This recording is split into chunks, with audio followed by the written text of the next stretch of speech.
എൻ്റെ ഏറ്റവും പ്രിയപ്പെട്ടവരെ, എല്ലാവർക്കും എൻ്റെ ഈ പുതിയ വീഡിയോയിലേക്ക് സ്വാഗതം.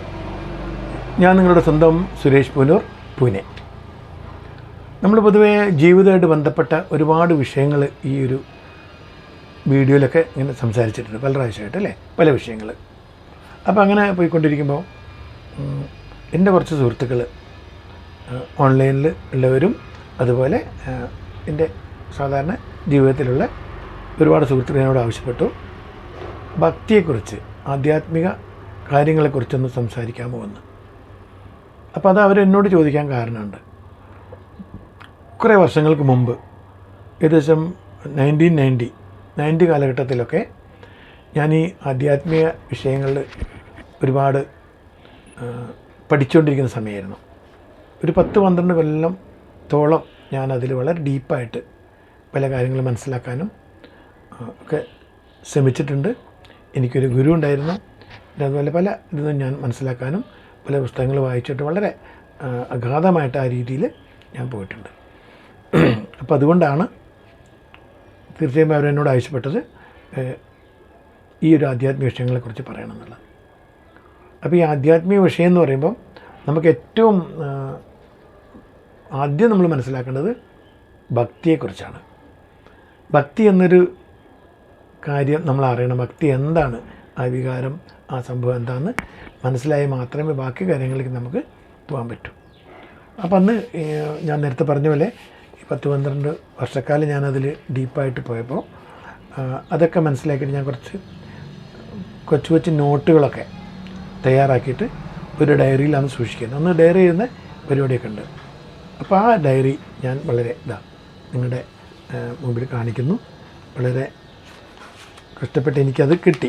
അപ്പോൾ അതും കൂടി ഞാൻ ഭഗവാന്റെ ഇത്രയുള്ള ഇത് 1990 ഡയറിയാണ് കേട്ടോ. 1990 ആണ്, കാണുന്നില്ലേ വർഷങ്ങൾ. അപ്പോൾ ഇത് ഒരു പക്ഷേ തിരിച്ചായതിന് കാണാൻ പ്രയാസമാവും, എങ്കിലും അങ്ങനെ തുടങ്ങിയാണ്. അപ്പോൾ നമ്മൾ ഇന്ന് ആദ്യം സമയം കളയാതെ പോകുന്ന വിഷയം ഭക്തിയെക്കുറിച്ചാണ്. എന്താണ് ഭക്തി? അല്ലെങ്കിൽ യഥാർത്ഥ ഭക്തൻ ആരാണ്? ഭഗവാന്റെ കണ്ണിൽ കേട്ടോ. നമ്മൾ കാണുമ്പം പലരും ആളെ കാണാൻ നമ്മൾ പറയും, ഒരു ഇതുപോലെ കുറി കണ്ടാൽ ആൾ ഭയങ്കര ഭക്തനാണ് എന്ന് പറയും. അതല്ലാതെ ശരിക്കുള്ള ഭക്തി എന്താണ്? ഭക്തന്മാരെ നമ്മൾ എങ്ങനെയാണ് കാണുന്നത്? നമുക്ക് അവിടെ നിന്ന് തുടങ്ങാം. അപ്പം ഞാൻ പറയുന്നത്, ഈ ഭക്തി എന്ന് പറയുമ്പോൾ ഈ ഭക്തന്മാർ പലവിധമുണ്ട്. അതിൽ ആദ്യം നമ്മൾ കാണുന്ന ആൾക്കാർ, അല്ലേ, പൂജ ചെയ്യുന്നവർ, കുളിച്ച് കുറിയോട്ട് വരുന്ന ആൾക്കാരെ കണ്ടിട്ടില്ല. അവരാവും രാത്രിയും രാവിലെയും വൈകിട്ടും പൂജ നടത്തും. അങ്ങനെയുള്ളവർ നമ്മുടെ കണ്ണിൽ ഭക്തന്മാരാണ്, അല്ലേ? പിന്നെ രണ്ടാമതുള്ള ആൾക്കാരാണ് കീർത്തനം നടത്തുന്നവർ. അവർ ഭഗവാന്റെ കീർത്തനമൊക്കെ ഒരു വിളക്കൊക്കെ കത്തിച്ചിട്ട് മനോഹരമായിട്ട് ആലപിക്കും. അങ്ങനെ കീർത്തനം ചെല്ലുന്ന ആളുകളുണ്ട്. പിന്നെ മൂന്നാമതൊരു കൂട്ടരുണ്ട്, പല അമ്പലങ്ങളിലൊക്കെ പോയിട്ട് ഒരുപാട് ഭജന നടത്തുന്നവർ, വളരെ ഭക്തിയോടെ ഒക്കെ പാടുകയും ഇതൊക്കെ കൊട്ടിയിട്ട് പാടുക, അങ്ങനെ ആൾക്കാരുണ്ട്. പിന്നെ ഒരുപാട് ആൾക്കാരുണ്ട് കാവ്യവസ്ത്രം മാത്രമേ ധരിക്കൂ, കുരിയൊക്കെ തൊട്ട് ഭഗവാന്റെ ചിന്ത അതിനെപ്പറ്റി സംസാരിച്ച് മാത്രം നടക്കുന്ന ആളുകൾ. പിന്നെ നമ്മളെല്ലാം കാണാറുണ്ട് സീസണലായിട്ട് കുറച്ച് ആൾക്കാരുണ്ട്. എല്ലാ വർഷവും വൃശ്ചികം ഒന്നായിക്കഴിഞ്ഞാൽ മാലയിടും, അങ്ങനെ ശബരിമലയ്ക്ക് പോകുന്ന കുറച്ച് ആൾക്കാർ. പൊതുവെ അങ്ങനെ പോകുന്നവരിലും പരമഭക്തന്മാരുണ്ട്, ഉള്ള പ്യുവർ ഡിവോട്ടീസ് കാണാം. എങ്കിൽ പലരും ആ വർഷം മുഴുവൻ നമ്മൾ തോന്നിയ പോലെ ജീവിച്ചിട്ടുണ്ടാവും. നമ്മൾ സംസാരവും രീതിയും ജീവിത രീതിയൊക്കെ വളരെ വിചിത്രമായിട്ട് പോയിട്ടുണ്ടാവും, രസിച്ചിട്ട്. പക്ഷേ ആ ഒരു 41 ദിവസം അവർ കൃത്യമായിട്ട് മാലയിട്ട് വ്രതമെടുത്ത് അങ്ങനെ പോകുന്ന ആളുകൾ. പിന്നെ എല്ലാ അമ്പലങ്ങളും സന്ദർശിക്കുന്ന ആൾക്കാർ, ഈ മലയ്ക്ക് പോകുന്ന ആൾക്കാരും അതുപോലെ ചെയ്യാറുണ്ട്. അതല്ലാതെ പൊതുവെ ഈ ഞായറാഴ്ച ലീവ് കിട്ടി നമുക്ക് നികിടി അമ്പലത്തിൽ പോകാം, ഇവിടെ പോയി ഭൈരവർ അല്ലെങ്കിൽ ധാനൂരി അയ്യപ്പ ക്ഷേത്രത്തിൽ പോയി വരാം. അടുത്തൊരു ലീവ് കിട്ടി നമുക്ക് അതുപോലെ പല ക്ഷേത്രങ്ങളുണ്ട്, അവിടെ പോയി വരാം. ദേവരോട് പോകാം, അവിടെ അമ്പലമുണ്ട് അയ്യപ്പൻ്റെ, മല കയറി പോകണം, വളരെ മനോഹരമായിട്ടുള്ള അമ്പലമാണ് പൂനെയിൽ. അങ്ങനെയൊക്കെ പല പ്ലാൻ ചെയ്തിട്ട് ഓരോ അമ്പലങ്ങൾ കാണുന്ന, അതിലൂടെ സായുജ്യമടയുന്ന ഒരു കൂട്ടർ, അതും ഭക്തന്മാർ തന്നെയാണ്. ചില ആളുകൾ വീടുകളിൽ ഈ അമ്പലത്തിലൊക്കെ ഉള്ളതുപോലെ വീടുകളിൽ വെച്ചിട്ട് തന്നെ പൂജ നടത്തുന്ന ആൾക്കാരുണ്ട്. വിഗ്രഹമൊക്കെ വെച്ചിട്ട് നമ്പൂരെ കൊണ്ടൊക്കെ ചെയ്യിച്ച് പിന്നെ ആരെങ്കിലുമൊക്കെ ഏൽപ്പിച്ചിട്ട് അങ്ങനെ ചെയ്യുന്ന ആൾക്കാർ വീട്ടിൻ്റെ ഒരു സൈഡ് പൂജാമുറിയല്ലേ ഉദ്ദേശിച്ചത്, പൂജാമുറിയിലും വിഗ്രഹം വെച്ചിട്ട് വളരെ ശുദ്ധമായിട്ട് ചെയ്യുന്ന ആൾക്കാർ. അപ്പം ഇങ്ങനെയൊക്കെ പലരുണ്ടെങ്കിലും നമുക്കതിൽ എല്ലാവരും ഭക്തന്മാരെന്ന് പറയാൻ പറ്റില്ല. ചിലർ കുറച്ച് ഷോ ഉള്ള ആൾക്കാരുണ്ട്, കാട്ടിക്കൂട്ടുന്നവരുണ്ട്. അപ്പം നമുക്ക് ഏറ്റവും അതിൽ ഭക്തന്മാർ ആരാണെന്ന് എങ്ങനെ നമ്മൾ കണ്ടുപിടിക്കും? അപ്പോൾ അതിന് വേണ്ടിയിട്ട് ഭഗവാൻ തന്നെ നമുക്ക് വേണ്ടി ഒരു എളുപ്പമാർഗം പറഞ്ഞിട്ടുണ്ട്. ഭക്തൻ ആരാണ്, അല്ലെങ്കിൽ ഭക്തൻ എങ്ങനെ ആയിരിക്കണം എന്ന് ഇവിടെ പറഞ്ഞിട്ടുണ്ട്. നമുക്കൊന്ന് നോക്കാം. ഏകാന്തവാസോ ലഘുഭോജനാദി മൗനം നിരാശ കരണാവരോധ മനോരസ സംയമനം ഷഠേദേ ചിത്തപ്രസാദം ജനയന്തി ശീഘ്രം. അത് ഞാനൊന്ന് വിവരിച്ച് പറയാം. ഇപ്പോൾ ഇവിടെ ഏകാന്തവാസം എന്ന് ആദ്യം പറഞ്ഞത്, ഏകാന്തവാസോ ലഘുഭോജനാദി. അപ്പം ഏകാന്തവാസം എന്താണ്? ഏകാന്തവാസം, ഈ ഏകാന്തവാസം എന്ന് പറഞ്ഞ് കൊണ്ട് ഉദ്ദേശിക്കുന്നത് എന്താണ്? അത് നമുക്ക് നോക്കാം. ഈ ഏകാന്തവാസം എന്ന് പറഞ്ഞാൽ നമ്മൾ ഏകാംഗിയായിട്ട് ഇങ്ങനെ താമസിക്കുന്ന അതിനാണോ ഏകാന്തവാസം എന്ന് പറയുന്നത് ഭഗവാൻ ഉദ്ദേശിക്കുന്നത്? അല്ല. എന്നാൽ ഈ കൂട്ടുകെട്ടുകളൊക്കെ ഒഴിവാക്കിയിട്ട് ആധ്യാത്മിക മാർഗത്തിൽ സഞ്ചരിക്കുന്ന ആളുകളോടൊപ്പം മാത്രം കൂട്ടുകൂടി സത്സംഗമാവാം അല്ലേ? ഭക്തിയുള്ള ആളുകൾ കൂടിയിട്ട് ഭഗവാന്റെ കാര്യങ്ങൾ മാത്രം സംസാരിക്കുകയും ഭഗവത് ചിന്തയോടെ മുന്നോട്ട് പോകുന്ന ഒരു പ്രത്യേക അവസ്ഥാവിശേഷമാണ് ഈ ഏകാന്തവാസം. നമ്മൾ പറയാറില്ലേ ആൾക്കൂട്ടത്തിൽ തനിയെ.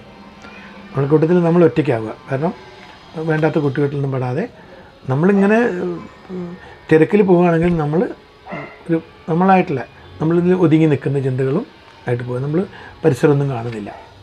അത് ഒരു രീതി. ഭഗവാനെക്കുറിച്ച് മാത്രം ചിന്തയും വേറൊന്നും നമ്മൾ വേണ്ടാത്തൊന്നും കാണുന്നില്ല. പിന്നെ രണ്ടാമെന്ന് പറഞ്ഞിട്ടുള്ളത് ലഘുഭോജനമാണ് അല്ലേ?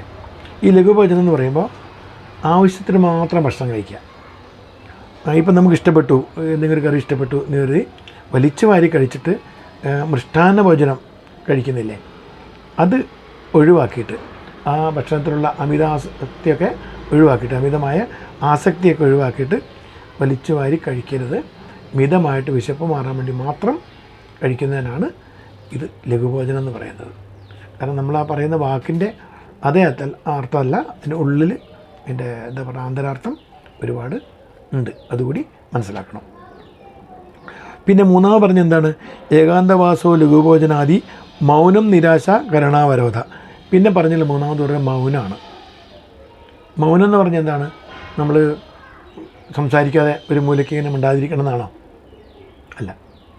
ഭഗവാനെ പറ്റിയുള്ള പ്രകീർത്തനം, ലൗകിക കാര്യങ്ങളെക്കുറിച്ച് അനാവശ്യമായിട്ട് സംസാരിക്കുന്നതൊക്കെ ഒഴിവാക്കിയിട്ട് ഭഗവാനെ സ്തുതിച്ചുകൊണ്ടും ഭഗവാനെ പ്രകീർത്തനം നടത്തിക്കൊണ്ടും ജീവിക്കുന്നതിനാണ് ഈ മൗനമെന്ന് ഭഗവാൻ ഉദ്ദേശിച്ചിട്ടുള്ളത്. പിന്നെ എന്താ നമ്മൾ പറഞ്ഞിട്ടുള്ളത്? നിരാശ. നിരാശ എന്ന് പറഞ്ഞാൽ നിരാശനായിട്ട് ഇങ്ങനെ ഇരിക്കുക എന്നല്ല, ആശയില്ലാത്ത ഒരവസ്ഥ, അതാണ് നിരാശ. നമ്മൾ വേണ്ടാതെ ഈ ലൗകിക സുഖങ്ങൾക്കൊക്കെ വേണ്ടിയിട്ട് ആഗ്രഹിക്കുക. ആ ഒരു black and white T V ആണെങ്കിൽ കളർ ടി വി വേണമായിരുന്നു, അല്ലെങ്കിൽ ഈ ചെറിയ വീടാണെങ്കിൽ വലിയ വീട് വേണമായിരുന്നു. അങ്ങനെ നമ്മൾ ഒരുപാട് അങ്ങനെ ആശിച്ചിട്ട് പോകുന്ന വേണ്ടാത്ത ലൗകിക ചിന്തകളിൽ നമുക്ക് പല പല ആഗ്രഹങ്ങൾ മനസ്സിൽ, പിന്നെ അത് സംഭവിക്കാതിരിക്കുമ്പോൾ ഒരുപക്ഷെ നമ്മളെ സാഹചര്യങ്ങൾ കൊണ്ടാവാം, ഒരുപക്ഷെ സാമ്പത്തിക പ്രശ്നങ്ങളുണ്ടാവാം, അത് ലഭിക്കാതെ ആകുമ്പോൾ നമ്മൾ മനസ്സുകൊണ്ട് വിഷമിക്കുന്ന അവസ്ഥ, ആ ഒരു നിരാശ വരും. അതാണ് ഭഗവാനിവിടെ അർത്ഥമാക്കുന്നത്. അത്തരം നിരാശ അത് ഒഴിവാക്കുക. അപ്പോൾ വേണ്ടത് ആഗ്രഹിക്കുന്നതുകൊണ്ടാണ്. അപ്പോൾ ആശയില്ലാതിരിക്കുന്ന അവസ്ഥ, കിട്ടിയത് കൊണ്ട് സംതൃപ്തി നേടുന്ന ഭഗവാനോട് നമ്മൾ നന്ദി പറയുന്നു. ഭഗവാനെ, എനിക്ക് നീ ഇതൊക്കെ തന്നല്ലോ, നമ്മളോടൊപ്പം ചുറ്റുമുള്ളവർക്ക് ഇത് ഇത്രയും സൗകര്യമില്ല, ഈ സൗകര്യങ്ങളൊക്കെ നീ തന്നില്ലേ, അതിന് ഭഗവാനോട് നമ്മൾ നന്ദിയോടെ ഇരിക്കുക, കൂടുതൽ ആശ വെച്ച് പുലർത്താതിരിക്കുക. അതാണ് നിരാശ എന്നുകൊണ്ട് ഉദ്ദേശിച്ചത്. അടുത്തത് എന്താണ്? കരുണാവരോധ. കരുണാവരോധം എന്ന് പറഞ്ഞാൽ ഭഗവാനെ എല്ലാം നീ തന്നെയാണ്, എല്ലാം ചെയ്യിക്കുന്നതും എല്ലാ കാര്യങ്ങളും ചെയ്യുന്നത് നീ ഇതാണ്. ഞാൻ എന്ത് കാണുമ്പോഴോ അത് നിന്നോട് കാണുന്നു, നിന്നെയാണ് ഞാൻ അവിടെ കാണുന്നത്. കാരണം എല്ലാം നടത്തിക്കുന്നതും വേണ്ടെന്ന് വെപ്പിക്കുന്നതും നമ്മൾ ആഗ്രഹിക്കുന്നത് നടത്തി തരുന്നതും അതുപോലെ നടത്താതിരിക്കുന്നതും ഒരുപക്ഷെ നമ്മുടെ ഭാവി ചിന്തിച്ചിട്ടാവും, നമ്മുടെ ഗുണം ചിന്തിച്ചിട്ടാവാം. ഇത് ഇങ്ങനെ നടന്നു കഴിഞ്ഞാൽ നമുക്ക് ദോഷം ഉണ്ടാവും എന്ന് കരുതിയിട്ട് ഒരുപക്ഷെ അത് തടയുന്നതാവാം. നമ്മൾ പറയാറുണ്ട് പൊതുവേ കണ്ണിന് വന്നത് പുരികത്തിന് കൊണ്ടു. അപ്പോൾ കണ്ണിന് വരുമായിരുന്നു, വലിയൊരു ആപത്ത് നിങ്ങളുടെ കണ്ണിന് സംഭവിച്ച് കണ്ണ് നഷ്ടപ്പെടേണ്ടതിന് ഭഗവാന്റെ ഭക്തി കൊണ്ട് അത് പുരികത്തിലേക്കാക്കി മാറ്റി തന്നു. കാരണം അതിൻ്റെ കാഠിന്യം കുറച്ച് മാറ്റി തന്നു. എന്നാൽ ഈ ഒരു അനിഷ്ട സംഭവം വേണ്ട എന്ന് ഭഗവാൻ വെച്ചൂടെ? ഭഗവാൻ തന്നെ പറയുന്നുണ്ട് ഒരു സ്ഥലത്ത് ഭഗവത്ഗീതയിൽ, ഞാൻ ഇതൊക്കെ തീരുമാനിക്കപ്പെട്ടതാണ് നമ്മൾ ജനിക്കുന്നതിന് മുമ്പ്. ഈ ഭക്തിയുടെ അതിൽ പോകുമ്പോഴേ നമുക്ക് ഇത്രയൊക്കെ സ്പഷ്ടമായിട്ടത് ചിന്തിക്കാൻ പറ്റും.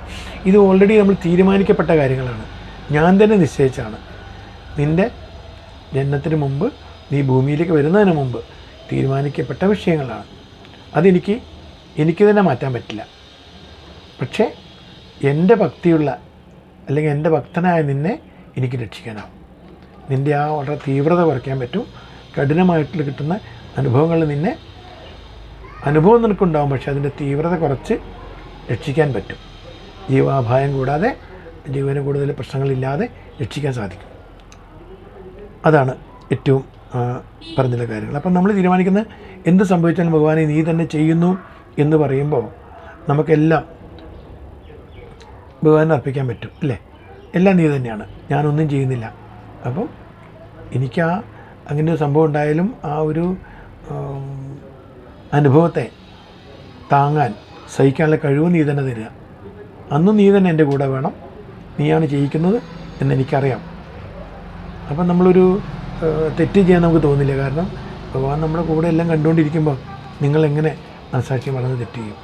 ഒരു യഥാർത്ഥ ഭക്തന് അത് സാധ്യമല്ല. അപ്പം നിങ്ങൾ നല്ലൊരു ജീവിതം നയിക്കാൻ, ലൗകിക ജീവിതമാണ് നമ്മൾ നയിക്കുന്നെങ്കിലും അതിലൂടെ ഭക്തി കൂടി ചേർത്തിട്ട് ഒരു സംസ്കാര സമ്പന്നത നിങ്ങൾ വരുത്താൻ, ഒരു ഭക്തി ഭാവത്തോടെ ചിന്തിക്കാൻ ഒക്കെ സാധിക്കും. ഇങ്ങനെയൊരു ചിന്ത മനസ്സിലെപ്പോഴും ഉണ്ടെങ്കിൽ അതിനാണ് കരുണാവരോധ എന്നുകൊണ്ട് ഉദ്ദേശിച്ചത്. പിന്നെ ഒരു പറഞ്ഞുള്ള മനോരസ സംയമനം. മനോരസങ്ങൾ എന്ന് പറഞ്ഞാൽ നവരസങ്ങളുണ്ട്, അല്ലേ? നമുക്കറിയാലോ, ശൃംഗാരം, കരുണം, ഹാസ്യം, വീരം, രുദ്രം, ഭയാനകം, ബീഭത്സം, അത്ഭുതം, അതുപോലെ ശാന്തം. ഇതൊക്കെ നവരസങ്ങളാണ് മനുഷ്യനെ ഭരിക്കുന്നത്. ഈ രസങ്ങളൊക്കെ നമ്മളെ മുഖത്ത് വരുന്നത് നമ്മുടെ മനസ്സിലൂടെ ഇതിനെപ്പറ്റിയുള്ള ചിന്തകൾ പോകുമ്പോൾ, അല്ലെങ്കിൽ ഇങ്ങനെയുള്ള ഫീലിങ്സ് മനസ്സിലുണ്ടാകുമ്പോഴാണ് ആ ഭാവങ്ങളൊക്കെ നമ്മുടെ മുഖത്തും പ്രത്യക്ഷപ്പെടുന്നത്. അപ്പോൾ ഈ നവരസങ്ങൾ ഒരു രസത്തിനും അടിമപ്പെടാതെ എല്ലാം പ്രശ്നമാണ്. ശൃംഗാരം അമിതമായാൽ അത് പ്രശ്നമാണ്. ദേഷ്യം അത് നമ്മൾ കാണിച്ചാൽ, നമ്മൾ ദേഷ്യത്തോടെ ഒരാൾ പെരുമാറിയാൽ അത് നമുക്ക് അപകടമാണ്. സഹതാപം പോലും നമ്മൾ കാണിക്കുന്നത് അമിതമായാൽ അത് നമ്മൾ പെട്ടുപോകും.